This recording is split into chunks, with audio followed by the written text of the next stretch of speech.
অবিশ্বাস্য। কিছুদিন আগেও যিনি ছিলেন সাধারণ একজন ছাত্র, আজ তিনি মন্ত্রী পদমর্যাদার উপদেষ্টা থেকে হয়ে গেলেন বিশ্বের প্রভাবশালী 100 ব্যক্তির একজন। টাইম ম্যাগাজিনের 2024 সালে টাইম 100-এ অন্তর্ভুক্ত হয়েছে বাংলাদেশের বৈষম্য বিরোধী ছাত্র আন্দোলনের অন্যতম সমন্বয়ক নাহিদ ইসলামের নাম।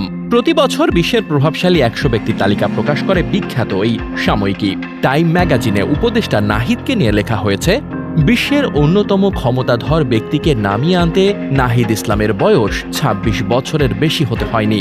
সমাজবিজ্ঞানের এই স্নাতক বাংলাদেশের প্রধানমন্ত্রী শেখ হাসিনার বিরুদ্ধে দেশব্যাপী শুরু হওয়া শিক্ষার্থীদের আন্দোলনের অন্যতম মুখ। নাহিদকে প্রতিবাদী উল্লেখ করে সাময়িকীটি লিখেছে, অনেক প্রতিবাদী নেতার মধ্যে একজন। তিনি দেশের গোয়েন্দা সংস্থাগুলোর মাধ্যমে নির্যাতিত হওয়ার পরে আরও ব্যাপকভাবে পরিচিত হয়ে ওঠেন। নাহিদকে সামনে আরও চ্যালেঞ্জ নিতে হবে উল্লেখ করে তারা লিখেছে, তবে সবচেয়ে বড় চ্যালেঞ্জ হয়তো সামনে অপেক্ষা করছে তার জন্য। নোবেল বিজয়ী মোহাম্মদ ইউনূসের নেতৃত্বাধীন অন্তর্বর্তীকালীন সরকারের 2 জেনজেট মন্ত্রীর মধ্যে নাহিদ ইসলাম একজন। তাদের কাজ ক্রমবর্ধমান কর্তৃত্ববাদী সরকারের 15 বছরের শাসনামলে ক্ষয়িষ্ণু গণতান্ত্রিক ব্যবস্থাকে মেরামত করা।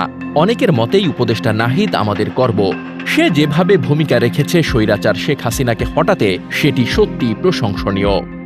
ডেস্ক রিপোর্ট, বার্তা বাজার।